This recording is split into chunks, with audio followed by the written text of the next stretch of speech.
2부입니다. 잠시 후 아무튼 경제 코너에서 김원장 전 KBS 기자와 경제 이슈 풀이해드리고요. 이어서 정치토크 직진본능 직설하고로 이어갑니다. KBS 1라디오의 모든 프로그램 유튜브에서도 함께할 수 있습니다. 실시간 방송 보실 수 있고요. 정치, 경제, 사회, 문화 다양한 콘텐츠도 마련돼 있어요. KBS 1라디오 유튜브 채널 구독, 좋아요, 댓글 부탁드립니다. 일요일 2부 출발하죠.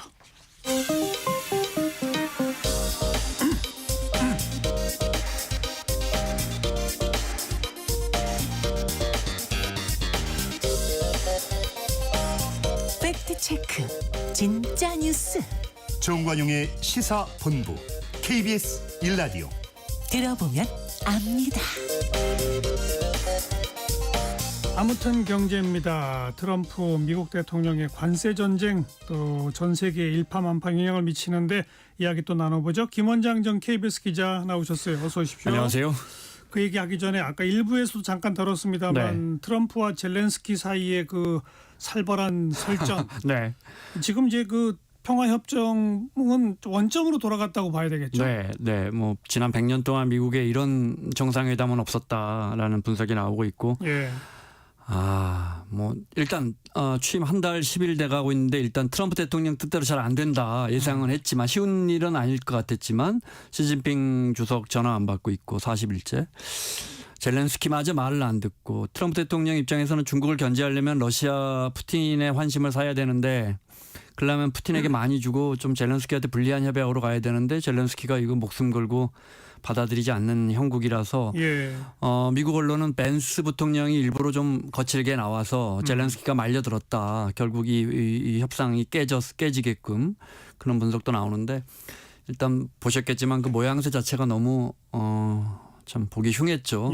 미국이라는 최고의 글로벌 질서를 이끌고 가는 맏형이라고 하기에는 그날 나왔던 말들이 주로 벤스가 이제 머스크 2인자 머스크를 견제한 듯한 벤스 부통령이 더 충성 경쟁을 하는 듯한 무례하다는 말도 했고 너희는 아무것도 없다. 우리 없이는 금방 2주도 못 버틴다. 뭐 이런 감사할 줄 알아야 한다. 이게 정말 그야말로 무슨 참 정상회담에선 나올 수 없는 용어들만 골라서 한 거죠. 그 뒤에 왜 양복 안 입고 왔느냐고 지적했던 기자는 유튜버입니다. 트럼프 대통령이 아시다시피 백악관 안으로는 자기가 원하는 기자만 뽑고 있습니다. AP나 CNN 기자들은 이제 들어오지 못하고요. 그래서 그 유튜버가 그런 지적을 했고 또 루비오 국무장관 같은 사람들은 이제 그 내각에서 진짜 뭐 속된 말로 가장 제정신이다 하는 루비오 장관은 정말 얼굴이 참담하게 찌그러져 있었고 뭐 지금 국제 정서 새로운 글로벌 정서로 가는 진통이라고 하기에는 너무 충격적인 사건이었습니다. 지금 젤렌스키가 이제 영국 런던에 가서 영국 프랑스 정상들과 만나고 유럽에서는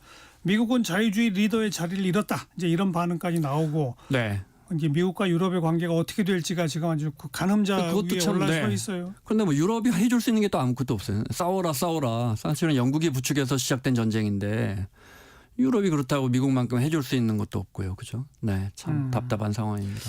자, 그건 그렇고 트럼프가 중국한테 10% 추가 관세 부과하겠다고 밝히면서 미국뿐 아니라 전 세계 증시가 급락했죠. 우리나라 증시도 빠졌고. 금요일 좀 올랐고요. 그저 계속 떨어졌습니다. 그래서 그저께는 나스닥이 2.8% 폭락했으니까요. 그리고 그동안 이제 미 증시와 AI 생태계에 이끌고 있는 엔비디아 이런 이른바 빅테크 기업들도 주가가 한 거의 일주일 사이에 한 10% 가까이 급락했고 테슬라는 한 달 새 지금 30% 넘게 떨어졌습니다.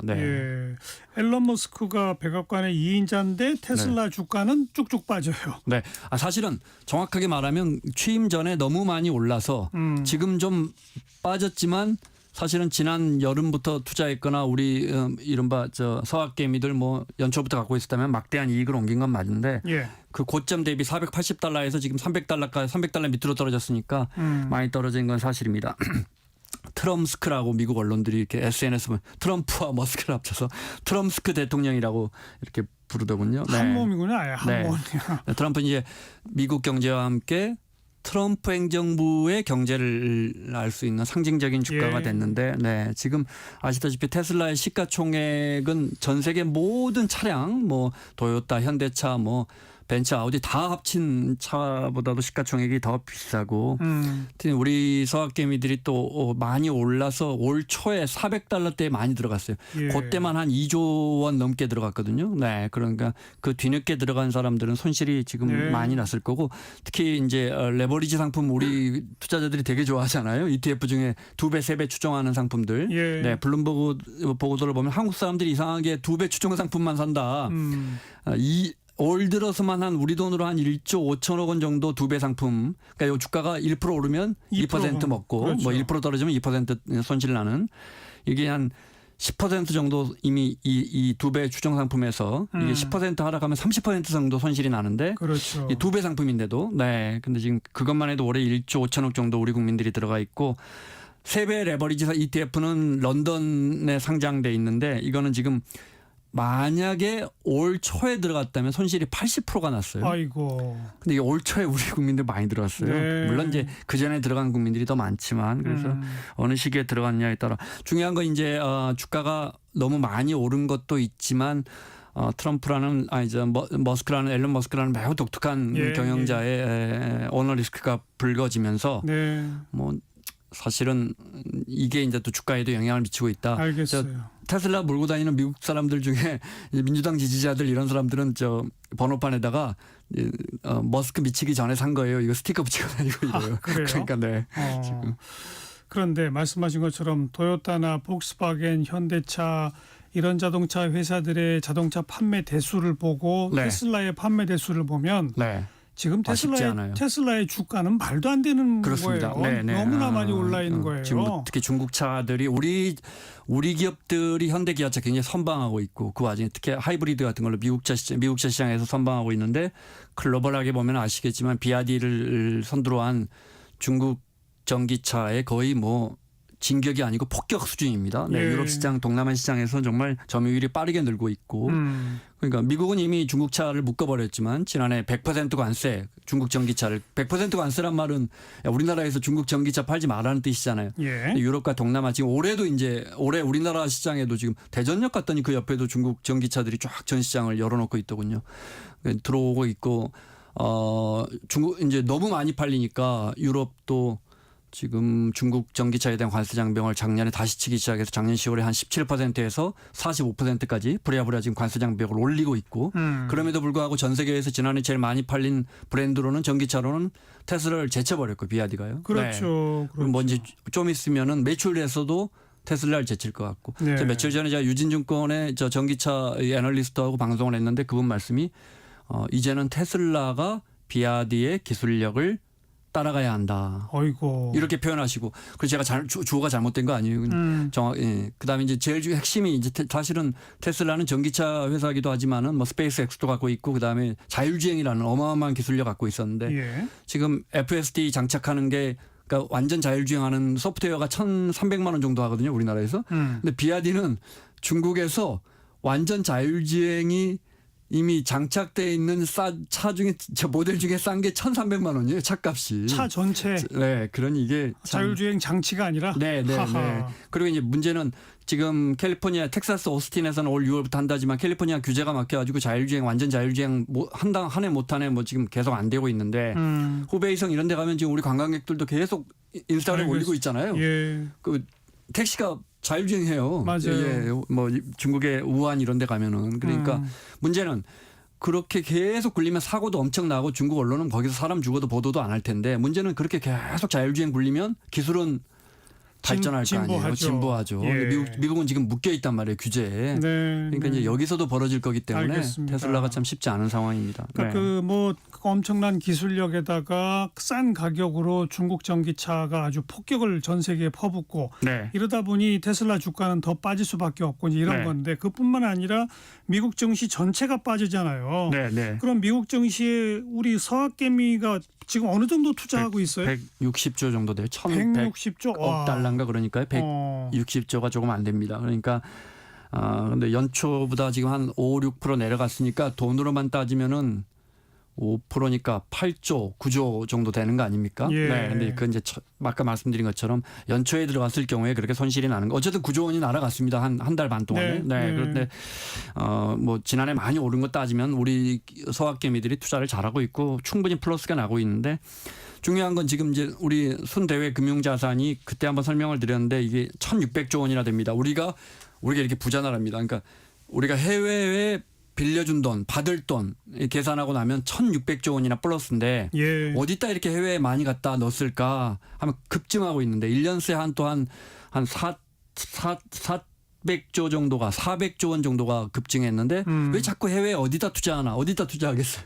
미 증시에 투자하는 거 아니에요? 많이 그런데, 들어가 있죠. 네, 근데 지금 아시다시피 S&P 같은 건 10년 넘게 올랐고 해서 여기저기서 지금 특히 트럼프의 관세가 각 나라의 경제를 모두게 힘들게 할 것이다. 그다음에 예. 주가는 너무 고점이다. 이 두 가지 때문에 미 증시 투자에도 주의해야 한다라는 주의해야죠. 경고음이 계속 울리고 있습니다. 네. 근데 그런 와중에 중국한테 10% 관세 또 추가하겠다. 네. 그럼 중국도 보복하겠다.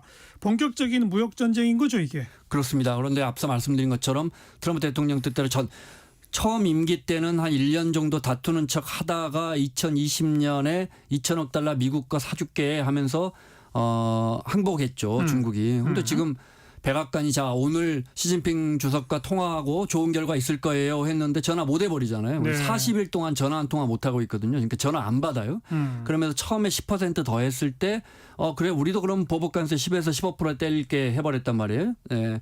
그 천안문에서 이렇게 발표가 나오고 나서 또 어떤 일이 있었는지 보는 시진핑 대통령이 더 화나서 또 10%를 또 부과한다 그러면서 전 세계 금융시장이 야 이거 임계점을 넘는다 이렇게 돼 있는데 그러면 이제 그동안의 평균 관세율이 한 25%였단 말이에요. 중국 제품이 미국 넘어갈 때. 근데 여기에 10% 더 했으니까 45가 되는 거죠. 선거 때 60% 때린다 했잖아요. 진짜 이게 뭐 설마 했는데 이걸 때릴까? 그런 중요한 거는 시진핑 주석이 전혀 지금 현재로는 더 지켜봐야겠지만 지금 현재로는 과거 첫 번째 행정부 트럼프 행정부 때처럼 이렇게 순순히 도와줄 것 같지는 않고 예. 그렇게 되면 이제 트럼프 대통령이 버텨야 되는데 그렇죠. 트럼프 대통령 입장에서는 당장에 지금 뭐 캐나다 멕시코도 지금 4월 2일까지 한 달 봐줄게 그때 잘하는지 보고할게 했다가 다시 아니야 나 부과할 거야 그리고 네. 이번 주 지나면 부과할 거야 이래버렸단 말이에요.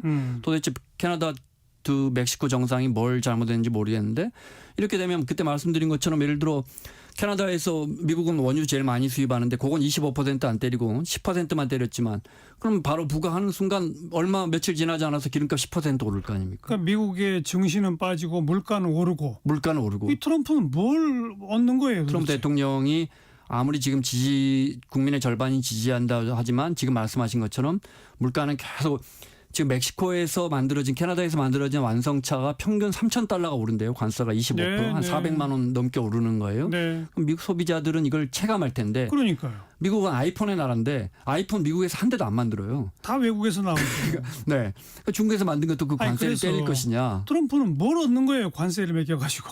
그러니까 그렇게 해서 못 버티고 미국으로 들어와서 공장을 만들고 그래서 우리한테 일자리를 만들어내라. 이건데 그 얘기인데 네. 그러려면 몇 년 걸리잖아요. 쉽지 않죠. 그럼 몇 년 네. 동안 증시 빠지고 물가 오르는 걸 버틸 수 있어요?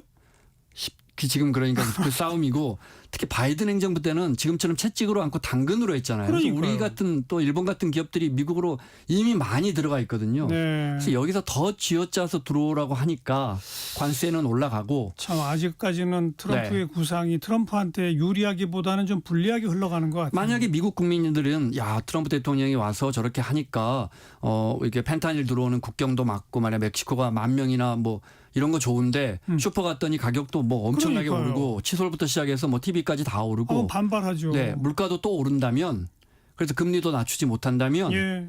그러면 이게 석 달 또 6개월 뒤에 트럼프 대통령이 이걸 계속 밀어붙일 수 버틸 수 있을까? 있느냐. 네. 우리나라 철강 25%에 이어서 반도체 자동차 관세 25% 우려는 네. 정말 때릴까요? 그럴 것 같아요. 네. 그럴 것 같아요. 4월 2일쯤 나올 것 같은데요. 때릴 것 같습니다. 네. 철강도 우리나라가 이제 X로 따지면 우리나라가 제일 많이 수출하니까 알겠어요. 규모로는 알겠어요. 4위인데 예. 근데 이거 하게 되면 우리가 미국의 자동차만 1년에 한 50조 수출하거든요. 피해가 50조. 피해가 막심하죠. 네, 그중에 66%가 한국에서 만든 차예요. 예. 그러니까 우리는 이게 걱정인데 네. 아무튼 미국 증시 더 빠지고 물가 팍팍 오르기를 기대할 수밖에 없겠어요. 그러니까 트럼프가 못 이길지 버티게. 시장이 이길지 한 네. 지금 야구로 따지면 한 1회쯤 지났습니다. 네. 아니, 지금 1회밖에 안 됐어요? 1회도 안 된 것 같은데요. 아 그래요? 큰일 났네 이거 정말. 김원장 전 KBS 기자였습니다. 고맙습니다. 고맙습니다.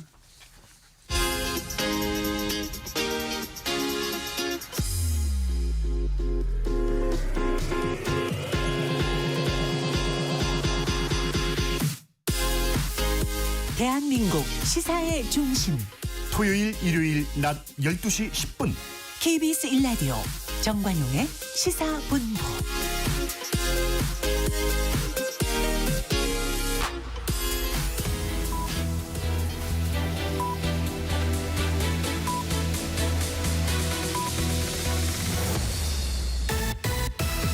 직진 본능 직설하고 고고고 뒤돌아보지 않습니다. 정관용의 시사본부. 말 돌리지 않습니다. 할 말은 합니다. 직진본능 직설하고 용인대학교 최창렬 교수, 대통령 리더십 연구원의 최진 원장 두 분 오늘도 나오셨습니다. 어서 오세요. 네, 안녕하십니까. 자, 전반부 공통질문 이번 주에 뜬 인물 진인물입니다. 최창렬 교수 뜬 인물 누굽니까? 저는 국민의힘의 한동훈 전 대표를 꼽았는데요. 예. 지난해 16일 날 사퇴하고 그동안 좀 뜸했는데 이제 책을 내면서 그렇죠. 국민이 먼저입니다라는 책을 내면서 여러 가지 이슈를 한 주 내내 생산했던 것 같아요. 예, 여러 가지 예. 단어들, 언어들 말이죠. 네. 그래서 일단 한동훈 대표가 국민의힘 내부에서 말이죠. 탄핵 찬성하는 그리고 계엄 직후에 계엄이 잘못됐다고 얘기했던 그런 정치인인데 나름대로 이번 주는 한동훈이 상당히 주목을 그렇죠. 받은 맞아요. 그런 주였다. 그래서 꼽아왔습니다. 그 책 처음 판매하는 날 책 살라고 막 새벽부터 줄 그렇다고 서고 그래요. 그랬다잖아요. 네, 그렇다고 그러더라고요. 네. 자, 최진 원장은 금주에 뜬 인물. 저는 이제 키맨으로 최상목 대통령 권한대행 꼽았는데 요새 3.1절 축사 때 통합을 내세워서 요즘 화두를 하나 던졌고 그다음에 마흔여 김명 여부 아직 결론은 안 내려죠? 아직 결론 안 했으니 이제 키를 갖고 쥐고 있는 거죠. 또 명태균 특검법. 또 거부권 할 거냐 말 행사 거냐. 여부 그래서 앞으로 상당히 지난주 그리고 이번 주에 네. 아주 그 최상목의 이 행동 여부에 따라서 전국이 완전히 크게 달라질 것 같다는 점에서 뜬 인물로 꼽았습니다. 앞으로 더 주목되네요. 그러니까. 네, 앞으로. 그건 잠시 후에 또 좀 얘기 나누고요. 금주의 진인물은요. 최창렬 교수. 윤석열 대통령 꼽았는데 그 이유가 25일 날 최후 진술이 있었잖아요. 예. 근데 그래도 조금이나마 기대했는데 끝까지 승복하겠다. 그런 얘기는 없었고. 없었죠. 예, 그리고 국민통합 얘기도 뭐 개헌을 얘기하면서 이 개헌에 따라서 뭐 통합 얘기는 하긴 했습니다만 진정한 통합 얘기는 아니었던 거고 결국 통합에 대한 메시지도 없었고 또 본인이 어쨌든 대통령으로서 이 여러 가지 사태에 대해서 책임져야 된다 이런 원론적인 네. 그런 말도 없어서 마지막까지 실망을 크게 줬다. 탄핵에 반대하든 찬성하든 그런 입장을 떠나서 말이죠. 정말로 실망스러운 인물이었다. 그래서 이번 주는 저는 윤 대통령 꼽아왔습니다. 네. 최진 원장 금주의 진인물. 저는 이제 이재명 그다음에 권성동, 나경원, 윤상현 등 이번에 탄핵 찬반 집회에 출석한 참석해서 의원들. 그 지도부들 근데 임원들 워낙 정치인들. 많이들 출석을 했어요. 저는 뭐 그래서 지금 가뜩이나 뭐 양극단 정치 하고 있는 가서 자꾸 이게 도움이 안 되는 선동적인 발언한다는 점에서 오는 저는 다 이 연단에 올라서 마이크 잡은 분들에 대해서 저는 상당히 오히려 본인들에게는 결국 득보다 실이 많았고 예. 대한민국 정치 발전 전체를 봐도 저는 마이너스가 더 많았다라는 점에서 저는 진인물로 꼽아봤습니다. 네. 그리고 또 이 장외 집회 그런데 연단에 오르면 발언이 세져요. 네. 그래야지 주목을 끄니까. 예. 네. 이재명 대표는 뭐 계엄 잘못했으면 자 연평도 연평도. 바닷가에 고깃밥 되겠다는 표현 쓰죠. 나경원 의원은 뭐 아주 노골적으로 이재명이 내란 수괴다라고 주장을 하죠. 그 발언이 너무너무들 양쪽으로 다 극단화되고 세지고 그래서 참 걱정입니다. 자, 아까 그 윤석열 대통령의 그 지난주 마지막 이른바 최후 진술 네. 언급을 하셨는데 그러니까 헌재 결정 승복하자, 국민 통합하자는 표현은 없었다. 네. 그리고 대신에 이제 나는 대통령직에 복귀할 테니 나를 복귀시켜주면 헌재 재판관한테 얘기한 거 아니에요? 나를 그렇습니다. 복귀시켜주면 나는 외치를 하고 내치는 총리한테 맡기겠다. 그리고 임기 연연하지 않고 줄여가지고 개헌해서 제7공화국 열겠다. 그러니까 나를 돌려보내달라. 뭐 이렇게 얘기한 거 아닙니까? 쉽게 말해서. 어떻게 평가하세요, 최진 원장? 저는 뭐 공허한 메아리 같다는 생각이 들었습니다, 사실. 예, 그게 뭐 우선 시기적으로 너무 늦었고 본인 탄핵 되기 전에 그런 제안을 했더라면 공개 제안을 했다면 좀 효과가 있었을 텐데. 공개 제안 한 번 했었어요. 저 계엄 해제 직후 며칠 후에 첫 대국민 담화에서 내 임기를 포함해 모든 걸 당에 맡긴다라고 그랬잖아요. 그랬다가 며칠 만에 싹 이거, 입장을 바꿨죠. 예, 그거는 뭐 국면 뭐 모면하기 위한 그냥 뭐 글쎄요, 일회성 발언이고 예. 아무도 그 기억이 없고 이번에 이제 그때 당시 임팩트 있게 아주 세게 정말 진정스럽게 했다면 그리고 구체적인 추후 어떤 이 시나리오까지 제시했다면 저는 효과가 있었겠지만은 이번에는 뭐 거의 별 효과가 없었다고. 이번엔 이게 그 대통령 측근들이 주변에서 세 가지를 제안했다는 거 아니겠습니까? 지난번에 말씀드렸듯이 우선 제발 좀 간결하게 압축적으로 핵심만 전달하라. 두 번째는 사과, 대국민 사과로 좀 확실히 했으면 좋겠다. 세 번째는 계엄 때문에 지금 구속당 고초를 겪고 있는 관계자들 선처 부탁했으면 좋겠다라고 했는데 저는 뭐 세 개 다 하지 않았다고 봅니다.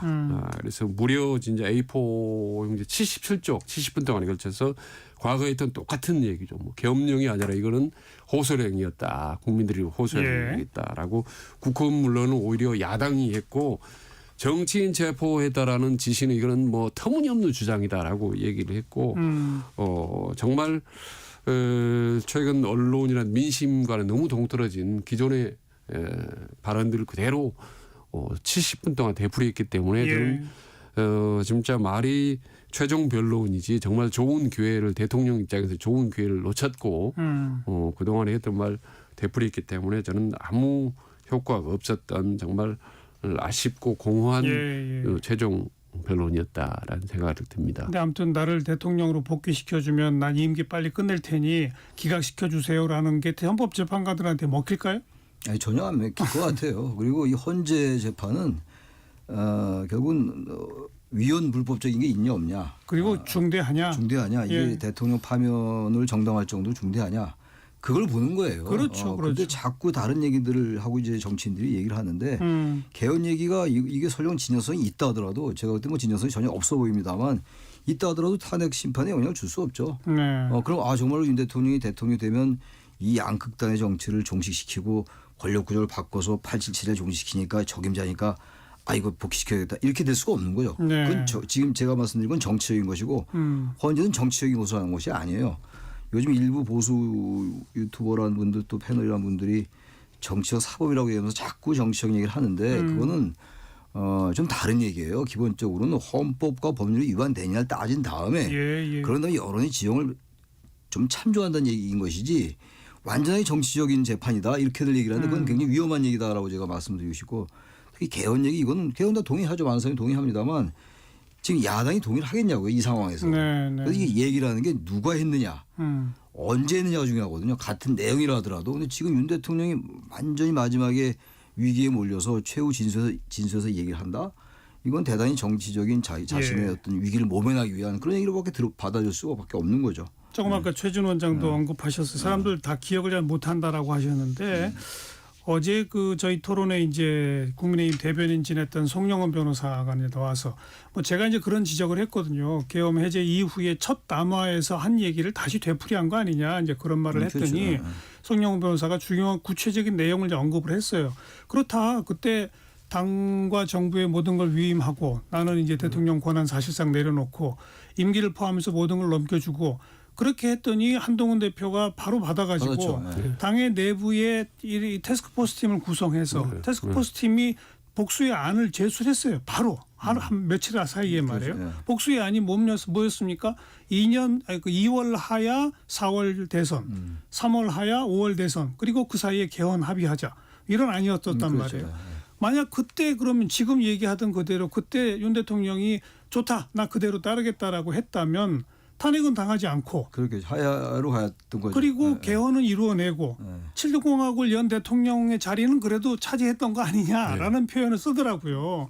근데 그랬다가 불과 며칠 만에 그 얘기 없었던 얘기를 하고 온 국민과 함께 싸우겠다. 난 잘못한 거 없다라고 입장 바꿔서 그렇죠. 결국 탄핵 당하고 탄핵 심판 마무리까지 된 후에 다시 원점 복귀를 한 거 아니냐 이거죠. 그렇죠.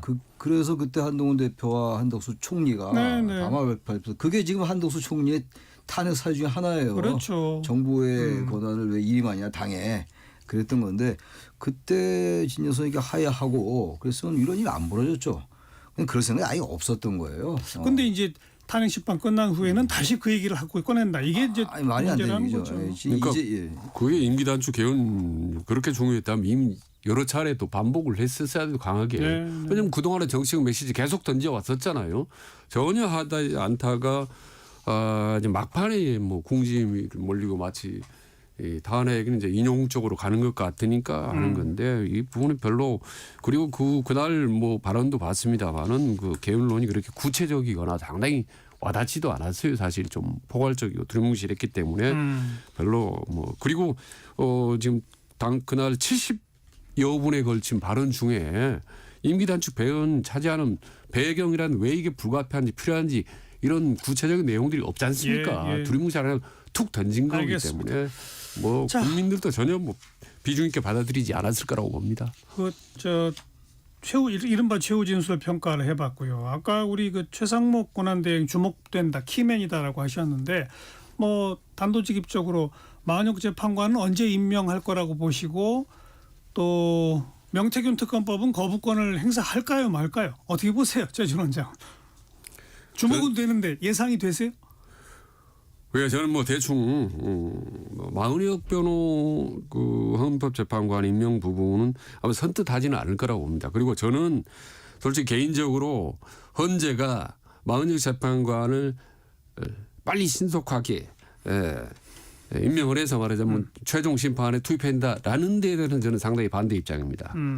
왜냐하면 이미 상당히 그 좌편향의 논란이 많은 데다가 또 판결 과정에서 상당히 오히려 한쪽으로 치우쳤다는 논란을 많이 갖고 있는 인물을 굳이 성급하게 이제 재판관을 임명했을 경우 저는 더 많은 이렇게 탄핵 찬반의 공방이 세질 거고 그럴 경우에 오히려 헌재 결과가 난 다음에 보수정의 탄핵 어떤 불복 투쟁이 일어날 가능성이 있다고 보고 편파시성이 나오면은 오히려 그게 중도층 이탈하고 민주당에 불리할 수도 있다고 봅니다. 저는. 예. 그리고 지금 8명의 상태에서 윤석열 대통령의 탄핵을 다시 못하느냐라는 그 문제제기가 나올 수 있거든요.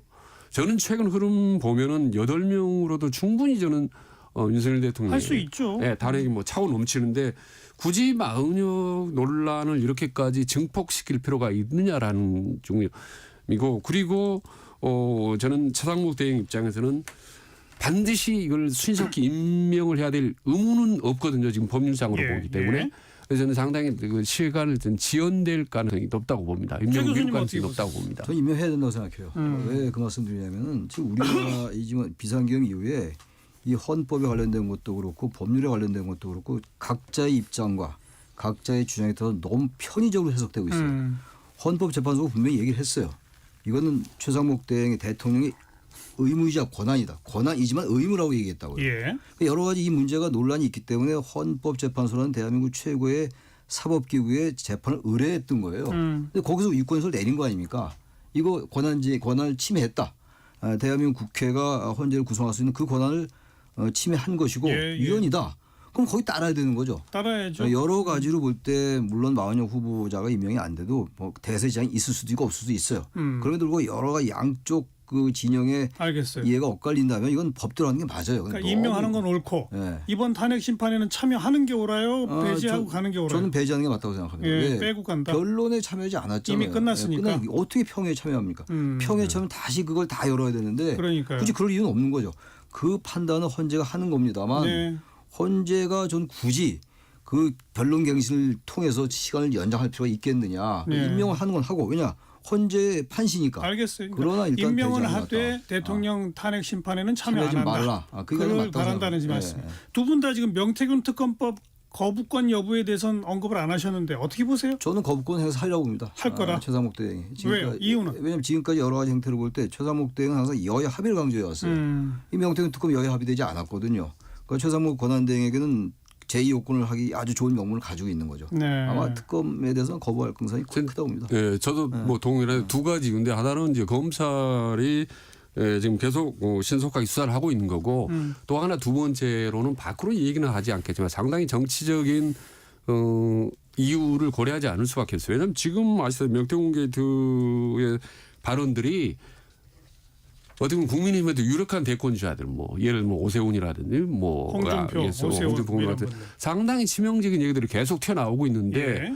가뜩이나 검찰로도 곤혹스러운데 이걸 뭐 특검까지 간다라고 할 것은 대선 뭐 하나만 하다 보면 손들는 뭐 이런 얘기들이 내부적으로 날 수 있기 때문에 저는 뭐 거부권 예. 행사할 가능성이 아주 높다고 거부권을 봅니다. 행사하면 재의결을 하면 국민의힘 내부에서 이탈표가 나올까요? 이거는 이탈표 안 나올 가능성이 크죠. 저는 안 나올 거예요. 전혀 안 나올 거라고 왜냐하면 봅니다. 나오게 되면 그게 친한계 입장에서부터는 대단히 곤혹스러울 수가 있다고요. 그러니까 친한계 의원들이 이탈을 하고 싶어도 아니 친한계 의원 입장에서는 유력한 경쟁 상대인 오세훈, 홍준표를 꺾어 누를 수 있다라고 생각할 수 있지 않을까요? 그렇게 생각할 수 있는데 예.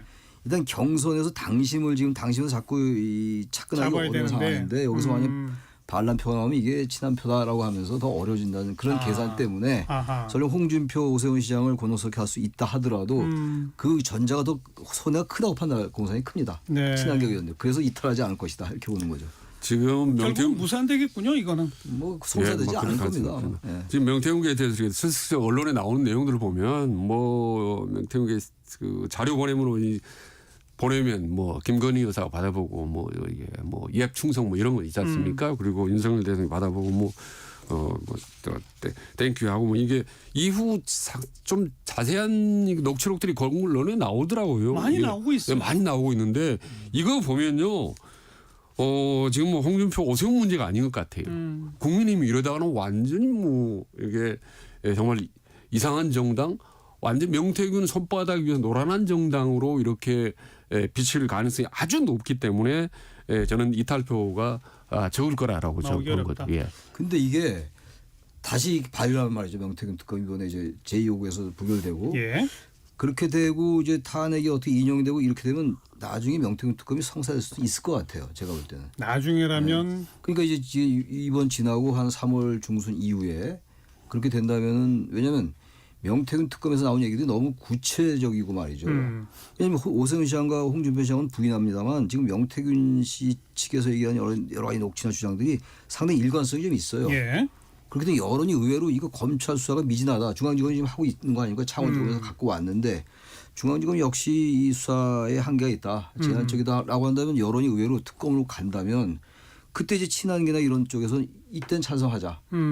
이제 한 겁이 넘긴다면은 어차피 양쪽에 국민의힘 내부에서 여러 이제 그 주자들끼리 싸움이 붙는다면은 저는 그렇게 되면 명태균 특검이 나중에 성사될 가능성도 없지 않지 않을까. 근데 그 시점이야말로 국민의힘 내부에서 대통령 후보 경선이 본격화될 시점일 텐데 그때 친한계 의원들이 그런 이탈표를 던질 수 있을까요? 아까 말씀하고는 조금 모순되잖아요. 그 논리가 그때는 적용 안 될 수 있다. 어차피 이제 그때 가서는 한판 붙는 거니까. 붙는 거니까 그때는 최대한 전력을 집중시킨다는 측면에서 타격을 줄 가능성이 있지 않을까 생각 드는데 예. 모르죠. 뭐 저는 민주당이 그럼 특검법을 밀어붙이고는 있지만은 사실 마음속으로는 관철이 안 되더라도 큰 문제 없다고 보는 거예요. 왜냐하면 검찰에서 이미 나오고 있고 또 하나는 지금 명태균 씨가 지금 옥중 정치를 하고 있지 않습니까? 네. 계속 뭐 곡한 빼듯이 그 언론에 터뜨리고 있기 때문에 민주당 입장에서는 봐라 이렇게 문제가 많은데 왜 특검을 안 하느냐라는 정치적인 명분을 획득하는 거고 그다음에 언론에서는 계속 터져 나오고 있기 때문에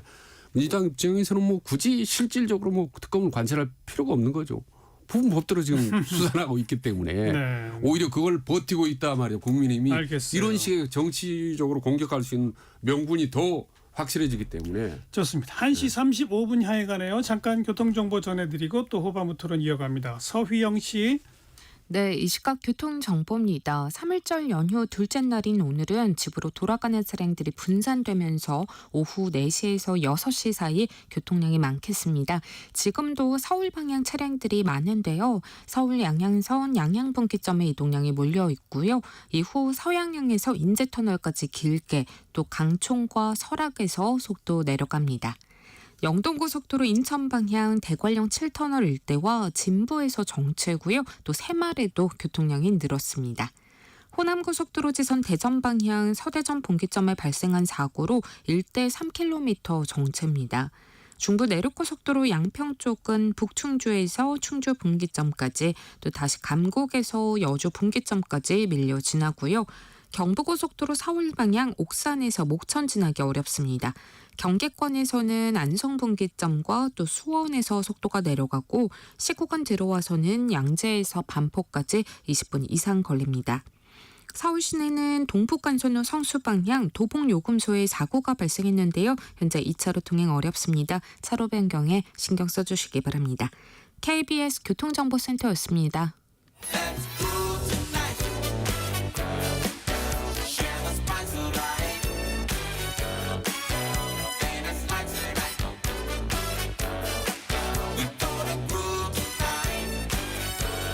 국민 MC 정관용. KBS 1라디오 정관용의 시사본부. 들어보면 달라요.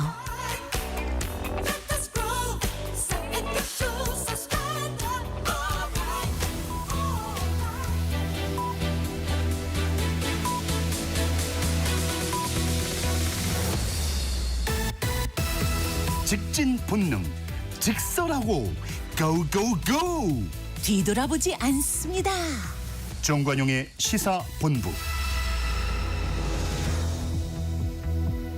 매주 일요일 2부 직진본능 직설하고 용인대학교 최창렬 교수, 대통령 리더십 연구원 최진 원장 두 분과 함께합니다.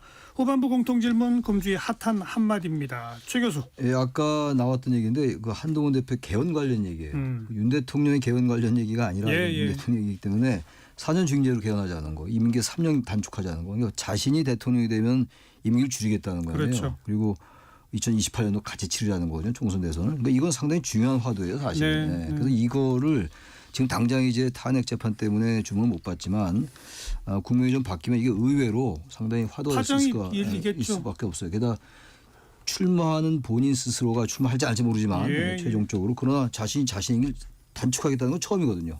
이런 얘기하는 사람은 별로 없거든요. 지금. 비슷한 취지의 말은 여러 사람한테 나왔어요. 오세훈 시장도, 유승민 전 원내대표도, 뭐 김동연 경기지사도 비슷한 취지 얘기를 다 했습니다.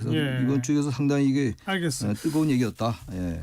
이거 좀 이따 본격적으로 토론해 보고요. 최준 원장은 금주의 한마디. 그러니까 3월 1일 날에 이제 3일절 날 적절하지 못한 두 사람 발언인데, 아까 이제 이재명 대표가 말씀하셨잖아요. 내란 계속됐으면 내가 연평도 깊은 바닷가로 고개밥 됐을 거야. 이건 정말 적절치 못한 발언이고, 또 동시에 바로 윤석열 대통령 그랬지 않습니까? 국민들이 나를 알아주면 내 고초는 아무것도 아니다라는 발언을 했는데, 여기 더 가관인 거는 그 윤 대통령의 변호인단 대표인 석동현 변호사. 예, 변호사가 그 3월 1일 날 광화문에 그 정광훈 목사한테 집회에 올라가서 그런 얘기를 했어요. 야, 아무리 마이크 잡으면 세진다고 하지만은 대한민국이 끓고 있는 냄비 속에 개구리 신세라는 것을 알리려고 계엄을 선포했다, 윤석열 대통령이. 그러면서 국가기관의 잠복에 있던 지렁이들이 전부 기어 나오고 있다, 이렇게 했어요. 개구리, 지렁이. 참 저는 그래서 아직도 윤석열 대통령 주변 사람이 이렇게 참 세상을 모르고 민심을 모르고 이렇게 하고 있는구나 하는 게 너무 답답하고 화도 나고 해서 그랬습니다. 그리고 이런 때일수록 윤석열 대통령의 발언, 옥중 발언 한마디 한마디가 중요하고 또 더구나 또 이재명 대표의 발언 같은 거 아주 중요하거든요. 그래서 좀 발언을 좀 더 좀 자제하고 신중을 기해줬으면 좋겠다라는 의미에서 말씀드렸습니다. 네, 뭐 우리가 매주 이렇게 모여 앉아서 국민을 분열시키고 자꾸 이렇게 극단화시키는 걸 비판합니다만 점점 세지네요. 점점 세져요. 큰일 났습니다. 그 한동훈 전 대표도 그 이재명 대표가 대통령이 되면 계엄을 할 수 있다. 그 말도 아주 부적절한 말인 것 같아요. 그것도 그렇고 그리고 나경원 의원이 어제 한 얘기인데 무슨 민주당 민노총과 민주노동당 아니 북한노동당은 어떤 관계냐. 이거 아주 말이 이제 가득까지 가는 것 같아요. 예. 완전히 그 무슨 갈라치기하고 편가르기하고 이제 그야말로 빨갱이론 색깔론 막 얘기가. 제가 어제 거기 광화문 근처에 있었는데 제가 들은 얘기예요. 뒤에 보니까 하얀 거 위아래 하얀 거 입은 사람이 있는데 얼마나 크게 들리는지 거기 마이크 소리 좋잖아요. 거기 광화문에. 어마어마하게 들리거든요. 자유마을이라는 게 뭐 있는 모양이에요. 자유마을에 가입 안 하면 빨갱입니다. 들리더라고요. 제가 명백하게 들었어요. 어제 한 2시, 3시. 그러니까 너무 이제 위험해지고 있어요. 자유마을이 뭐죠? 거기 가입하면 빨갱이라고. 전 빨갱입니까? 그럼 저는 그래서 참 이렇게까지 과한 단어들이 이제 막 나오는데 이거 정말. 게다가 예. 중국이 모든 걸 다 하고 있다. 그래서 중국이 다 이 논리로 하고 또 있고 이어지고.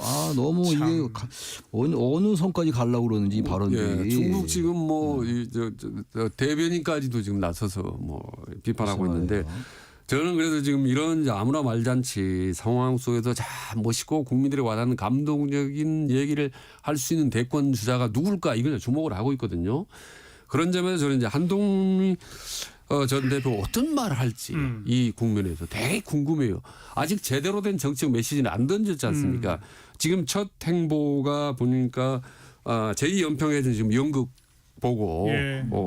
얘기를 하는 거 보면 뭐 북콘서트 한다고 그러고 뭐 그런. 예, 애국심 그다음에 군인 보수에 이제 포커스를 맞춰서 행보를 하고 있는 것 같아요. 예. 근데 이 지금 홍탁하고 오늘 말씀 나눴던 이 국면 속에서 한동훈 대표의 정치적 메시지 이게 아마 첫 일성이 이 다시 나온 한동훈 버전 2에 대한 어떤 평가를 하는데 상당히 중요한 아마 알겠습니다. 판가름이 될 것 같아요. 그 얘기를 이제 한번 본격적으로 해봅시다. 이제 뭐 아까 영업한 것처럼 한동훈 전 대표뿐 아니라 오세훈 시장, 뭐 김동연 경기지사, 또뭐 유승민 전 원내대표 등등등등이 이건 조기 대선을 해도 개헌을 해서 합시다. 그리고 대통령이 누가 되더라도 임기를 단축시켜서 2028년이 총선과 같이 겹칠 수 있으니 합시다라고 하는 화두를 이미 꺼내고 던진 모양새이고요. 네. 이렇게 되면 만약 탄핵이 인용되고 각 당 후보들이 대선 후보 경선에 들어가게 되면 모든 언론이 모든 후보한테 안 물어볼 수가 없어요. 물을 수밖에 없죠. 당연히 물어보면 네. 이제 이재명 대표는 뭐라고 대답하게 될지 네.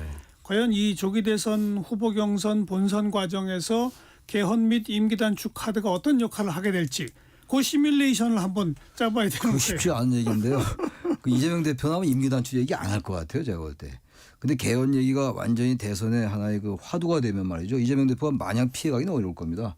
지금 상황에서는 내란을 종식해야 되니까 지금은 내란 종식에 뭐 전념해야 될 때라고 말이 되는데 이미 인용이 되고 난 다음엔 그 명분이 없거든요. 그다음에 결국 이제 쟁점이 임기 단축 할 거냐 안 할 거냐를 물어볼 겁니다. 많은 후보들이 지금 임기 단축 얘기하고 있기 때문에 대선 총선 주기를 맞추자는 것 때문에. 근데 그때 가서 이재명 대표가 임기 단축 얘기는 저는 안 할 것 같고 아마 또 그래서 갈라질 것 같아요. 이제 그 프레임이 말이에요. 그때 가서는. 그 프레임이 두 개가 될 것 같습니다. 하나는 이제 탄핵에 찬성했던 후보, 찬성하지 않았던 후보 그렇죠. 갈랐을 것 같고 이 개헌에 대한 입장은 어떤 것인가. 국민의힘 내부도 그렇고 예, 민주당 예. 내부도. 이게 맞아요. 아주 중요한 두 가지의 큰 쟁점이 될 것 같다는 생각이 듭니다. 저는 이재명 대표가 개헌에 대한 얘기를 할 겁니다. 그리고 하지 않을 수 없다고 봅니다. 안 네. 할 수 없죠. 왜냐하면 개헌의 핵심 두 가지인데 하나는 그런데 임기. 임기 단축 단축 하냐. 임기 단축 문제고 또 하나는 이제 권력 구조 문제인데 임기 단축 문제가 너무 민감하기 때문에 말을 못 하고 있었겠지만 이 권력 구조를 바꿔야 된다. 말하자면은 제왕적 권력을 줄여야 된다라는 데 대해서는 사실 대권주자뿐만 아니라 국민들 사이도 공감대가 있지 않습니까? 예. 이 부분에 대해서 이재명 대표가 얘기를 해야 될 겁니다. 본인이 사실 보면은 대통령이 뭐 금방 될 것 같은 분위기로 가고는 있지만 그럴수록 더 본인의 권력을 내려놓거나 줄이는 형태로의 이 권력구조 개편 예, 안을 예. 국민들이 제시하지 예. 지금처럼 만약 계속 침묵을 지키면 뭐 국민들 그런 얘기 안 나오겠습니까? 당신 뭐 대통령 될 것 같으니까 뭐 싹 옛날처럼 그래도 나 그러니까요. 권력 갖고 하겠다. 네. 이게 점점 거세지기 때문에 아마 조만간 그런 이 권력의 분산에 대한 본인의 어떤 구상을 제시하지 않을까 생각을 합니다. 이재명 대표도 그런 언급은 이미 내놨어요. 했죠, 확인했죠. 지금 내란 종식이 지금 최우선 네, 그렇죠. 국면인데 대선 전국이 되면 개헌 얘기 안 할 수 없죠라는 말을 하긴 했죠. 했어요. 개헌 얘기 안 할 수 없죠. 그리고 네. 이번 국면에서 워낙 분열로 치닫고 이러니까 이거 개헌해서 어떻게든 이 구조를 좀 바꾸는 노력은 해야 돼요. 그렇다고 해서 충분 조건까지 다 갖춰지는 건 아니겠습니다만 최소한 필요 조건은 갖춰놔야 될 것 같거든요. 예. 이 권력 구조 가지고 87년 체제가 유지되고 있는 건데 여기는 모든 정치인, 모든 국민들, 거의 모든 시민들이 동의하고 있는 거거든요. 바꿔야 된다. 단지 이게 지금 전부 4년중임제라고 얘기하는데 이게 4년중임제로 하는 게 맞는지 별개 문제인 것 같아요. 내각제가 독일식 민주주의라든지 이런 것들이 좀 논의가 와야 되는데 아예 그냥 4년중임제는 기본으로 간다는 전제가 깔린 것 같아서 저는 여기서는 좀 이견이 많습니다. 사실은 개인적으로. 근데 그렇게 시작하면요. 한도 없죠 하기야. 한도 끝도 없어요. 개헌이라는 게. 저는 대통령 권력을 줄여야 된다라는 건 무조건 찬성인데 그렇죠. 이게 임기 문제라든지 구조 문제니까 내각제나 중임제나 이런 문제는 되게 신중해야 된다고 봐요. 왜냐하면 과거에 보면 저는 뭐 이런 토론을 수없이 나가봤는데 한 20년 동안 아니 30년 동안 보면 자기한테 불리하거나 상당히 복잡하면 일단 개헌론 던집니다. 예, 맞아요. 그런지 대통령 맞아요. 그렇죠? 그러니까 진정성 이걸 믿을 수가 없어요. 네. 지금도 다 백가쟁명식으로 다 나오는데 뭐 이 3년으로 줄이겠다 단축하겠다 이 진정성을 솔직히 말해 저는 좀 믿기가 힘듭니다. 좀 이게 현실적으로 그 보면 조기 대선 국면이 되면 개헌 얘기 불 붙습니다. 그러나 불백해죠. 2달밖에 안 남은 대선 이전의 개헌을 완수하는 건 일단 완전 불가능해요. 맞아요. 그러니까 모든 후보들이 자신의 공약으로 내세울 수밖에 없어요. 그리고 공약이라는 건 법적 구속력이 있는 건 아니에요. 물론이죠. 또 공약의 내용도요. 지금 어떤 사람은 28년 총선하고 대선을 겹치게 하자라는 안을 냈긴 했습니다만 꼭 총선하고 대선을 겹치게 해야 합니까? 지방선거와 중간 대선을 선거인 겹치게 하고 총선은 중간평가로 하자는 안도 있을 수 있는 거예요. 이렇게 되면 사실 쉽지 않아요. 공약으로 내세우는 그 개헌 안도요. 백가쟁명이 나옵니다. 그렇습니다. 이게 표현하신 것처럼 뭐 내각제도 검토해 봅시다. 뭐 이런 얘기까지 나올 수 포함시키면 뭐 끝도 한도 끝도 없는 거예요. 제가 여기서 꼭 하나 말씀드리고 싶은 게 지금 보면은 4년 중임제론이 상당히 대세지 않습니까? 근데 이 부분에 대한 문제점을 제가 많이 제시했던 게 뭐냐면 지금 우리나라 국민들이 지금 대통령 5년도 지긋지긋한데 8년 대통령을 볼 수 있을까라는 거 하나고 또 하나는 아 근데 그 4년 동안에 시도는 갈면 되잖아요. 또 하나는 대통령이 일단 되지 않습니까? 예. 그러면 임기 1년 2년 차부터 재선을 하려고 아주 온갖 그렇게 정치가. 되죠. 예. 그렇게 되죠. 그런 점에서 4년 중임제는 되게 저는 신중론자입니다, 사실. 그러니까 우리 최진 원장이나 최찬일 교수처럼 시작하면 끝이 없다니까요. 끝이 없습니다. 맞아요. 예. 그런데 이제 국민 여론 또 정치권이 그동안 개헌 투기가 왜 없었습니까? 여러 차례 많이 개헌 투기를 거쳐왔고 국민 공론조사 같은 것도 거쳐왔고 거기서 그나마 이 이른바 최대 공약수라고 그럴까요? 그걸로 모여져 있는 건 대통령 중임제 정도로 가고 또 이원 집정부제식으로 외치를 대통령이 맡고 총리가 내치 맡는 것도 또 싫어해요. 그러니까 싫어요. 대신에 총리를 국회에서 복수로 추천하면 그럼 대통령이 그 추천된 사람 중에 한 명을 무조건 임명하도록 하는. 국회에서 총리를 선출하면 그거는 이원 집정주의 되거든요. 이원집정인 거죠, 그렇죠. 그러니까 그거 선출이 아니라 복수 추천하면 대통령이 임명하는 정도. 여기가 현재까지는 최대 공약수예요. 그 얘기가 사실 2016년도에 박근혜 탄핵 이 하야 얘기할 때도 네, 나왔던 얘기였어요. 나왔던 얘기죠. 그러다가 이제 위험해 되고 말았는데 그 정도면 타협할 수 있겠죠. 근데 그걸 과연 대선 주자들이 합의낼 수 있겠냐 이거예요. 쉽지 않을 것 같아요. 아, 그럼 뭐 권한이 막강한 연임 대통령 생각해 보십시오. 아찔하지 않습니까? 그러니까 어떤 형태로든지 임기 상관없이 일단 대통령이 권한을 견제하고 강력하게 견제할 수 있는 확실한 기관이 있어요. 그러니까 굳이 예를 든다면 이를테면 뭐 감사원은 헌법기관을 완전히 독립기관으로 해서 대통령 인사권이라든지 여러 가지 정책에 대해서 제대로 검증할 수 있는 이런 장치, 확고부동한 제도적 장치 뭐 이런 거 하나만 두어도 지금보다는 훨씬 나을 거라고 봅니다. 예. 그런데요, 네. 우리 최진 원장도 그 학자 출신이시고 이론적으로는 다 맞는 말이에요. 예. 그리고 대한민국의 정치를 공부한 전문가와 언론계 기자들과 이런 전문가들을 대상으로 조사를 해보세요. 중대선거구제나 비례대표 확대를 통해서 다당제로 갑시다. 그리고 내각제적으로 갑시다가 압도적이에요. 압도적이죠. 그게 교과서적으로는 옳은 얘기거든요. 내각제가 많죠. 훨씬. 그런데 국민 여론조사 해보세요. 다 싫어해요. 다 싫어하죠. 중대선거구제 싫어하죠. 비례대표제 싫어하죠. 내각제 싫어합니다. 이혼 집정 문제 더 싫어하더라고요. 이렇게 싫어하는데 어떻게 그걸 합니까? 맞는 얘기를 하더라도 불가능해요. 그러니까. 이번 대선 때 어쨌든 여야 후보들이 최대 공약수를 좀 끄집어내서 합의를 하는 건 중요한 것 같아요. 누가 대통령이 되도록 이건 지키자. 그게 합의가 된다면 그건 가능해지는 거죠. 법적 소원이 없다 하더라도. 근데 그 자체가 합의가 될까 하는 그런 의구심이 있는 거죠. 그 자체가. 저는 이제 남미 같은 경우는 국회에서 탄핵하면 헌지 없이 바로 탄핵이 되거든요, 대통령이. 그래서 어쩔 때는 솔직히 이런 생각을 합니다. 좀 위험한 생각인데 대통령이 탄핵을 오히려 좀 쉽게 한다면 대통령이 더 조심하지 않을까라는 생각도 근데 그렇게 되면 해보는 거예요, 사실은. 대통령제의 취지는 일단 임기 동안 안정되게 국정 운영하자는 거기 때문에 기본 취지 어긋나요. 무슨 의도인지 말씀인지 알겠는데 예, 예. 그건 좀 다를 거예요 아마. 예. 대통령제 근본 취지가 있기 때문에. 저도 제 탄핵을 생각이 절대 맞다고 생각하지는 않습니다만은 하도 이게 그리고 뭐 최진 원장이 아까 그 막강한 권력 8년 이렇게 표현하셨는데 예. 중임제를 주장하는 사람들의 논거는 재선에 성공하기 위해서는 예. 국민의 지지를 받아야 되기 때문에 권력을 남용 못한다는 거예요.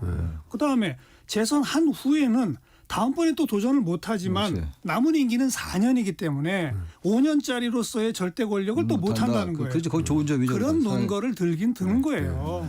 거기에 대한 발언은 엄청 많습니다. 이대만 뭐 집권 2년부터 포퓰리즘으로 내쏟을 거예요. 뭐 아마. 그렇게 그럴 예. 거는 우려는 크죠. 그래도 포퓰리즘이라는 게 권력 남용보다는 낫다 이런 거. 그러니까 이제 제도라는 게 어떤 제도도 다 100% 좋은 게 없거든요. 결국 누가 운영하냐의 문제고 정치 문화의 문제인데 지금도 지금 헌법이 나빠서 뭐 이런 난리가 예, 벌어지는 건 예. 아니거든요. 정말 우리 정치 문화나 정치인들의 정말 이 자제가 자, 필요해요. 알겠고요. 네. 그런데 어쨌든 한동훈 대표, 뭐 오세훈 시장 등등이 이런 카드를 던지는 거는요. 권력으로부터 가까이 있지 않은 사람들은 다 버릴 수 있다고 얘기하는 겁니다. 그래요. 항상 약자가 개헌론을 던져요. 그만 분명하더라고요. 당연한 네, 얘기죠. 항상. 여러분 오래전이지만 기억해 보세요. 노태우 대통령 될 때도 못했죠. 1로 3김 대선에서 이게 당선이 불확실하니까 중간 평가 받겠다라는 공약을 내세웠었어요. 맞아요. 그럼 뭐 위야무야 지켜버리지 않았습니까? 근데 이제 탄핵이 지금 이제 인용되고 가결되는 직후에부터 엄청난 저는 혼란과 오개 집회가 막 시작될 거라고 보거든요. 그런 점에서 요번에 한해서 처음에 한해서 대통령 임기 말입니다. 여러 차기주자들 3년 주장하는 이런 부분도 한번 신중하게 한번 검토해 볼 필요는 있다고 봐요. 중요하죠. 그다음에 뭐 4년 중임제도 5년 그대로든 가든 간에 요번 한 해는 워낙 사실 특수한 예. 이 혼란 상황이기 때문에 이 부분은 한번 근데 이제 가장 우리가 앞서가는 후보가 이걸 받아들이겠느냐. 현재로서 그렇죠. 이재명 대표니까 그게 이제 난제가 가장 있죠. 문제예요. 사실. 난점이 있지만은 박근혜 전 대통령도 2016년도에 예. 10월 24일 저녁에 태블릿이 터진 그날 아침에 개헌 얘기했어요. 국회에서. 맞아요. 그 밤에 허물어진 거 아닙니까? 그날 밤에. 근데 만약 방금을 했으면 1위 후보가 압도적으로 우월한 후보가 내가 될 가능성이 높으니까 기존 건 모든 거 가지려고 할다가는 완전히 또 민심이 어디로 갈지 모르기 때문에 이재명 대표나 민주당도 상당히 이 여론이나 이런 백화점명을 좀 경청을 할 필요가 저는 있다고 봅니다. 그래서 지금 뭐 국민의힘 쪽이나 이런 쪽에서는 자꾸 개헌론에 불을 붙여가지고 그렇죠. 네. 네, 제가 조금 아까 딱 2달밖에 안 남은 조기 대선 그 이전에 개헌을 합의해서 전격적으로 개헌을 한다. 다음에 대통령 되는 사람은 3년 임기만 한다는 것까지 못을 박는다. 그건 현실적으로 제가 불가능한 얘기예요, 불가능하다라고 그렇죠. 했는데 그걸 자꾸 가능한 것처럼 얘기를 하는 거예요. 그건 불가능한 얘기예요. 그런데 계속 가능하니까 하자. 이재명 빨리 답해라 이렇게 나오는 겁니다. 국민의힘은 이제 그래서 국면을 주도하고 뭔가 바꾸려는 이슈를 선점하겠다는 건데 그게 쉽지 않을 그게 겁니다. 이제 그 본인들 스스로가 일단 후보가 될지 안 될지도 모를 뿐 아니라 후보가 돼도 대통령 당선될 가능성이 적은 쪽에서 보니까 그러네. 그 얘기가 먼저 나오는 거고 네. 본격적으로 논의가 시작되면 아까 우리가 얘기한 것처럼 백가장명이 시작돼서 단기간에 결론 않을 내리기는 어렵다. 근데 거기다 하나 풀어서면 제가 그래서 대통령 될 가능성이 높은 쪽에서 오히려 상당히 선제적으로 대안을 제시하면 훨씬 그 사람 대통령 될 가능성이 높아진다고 보는 거죠. 오히려 국민의 지지를 받기도 그런 쉽고. 의미에서 이재명 대표가 어떤 안을 낼 수 있을지 봐야 네. 되겠죠. 우리가 그걸 주목해야 하긴 합니다. 여기까지 할까요? 직진본능 직설하고였습니다. 용인대학교 최창열 교수, 대통령 리더십 연구원의 최진 원장 두 분 수고하셨습니다. 예, 수고하셨습니다. 감사합니다. 네. 자, 이치영과 번님들이 부르는 다가기 전에 들으시고요. 저는 다음 주 토요일 뵙겠습니다. 다음 주 토요일부터 3주 동안은 저출생 위기 대응 방송 주간을 맞아서 전국의 다둥이들 그 엄마 아빠들 만나보는 기획 준비했습니다. 기대해 주세요.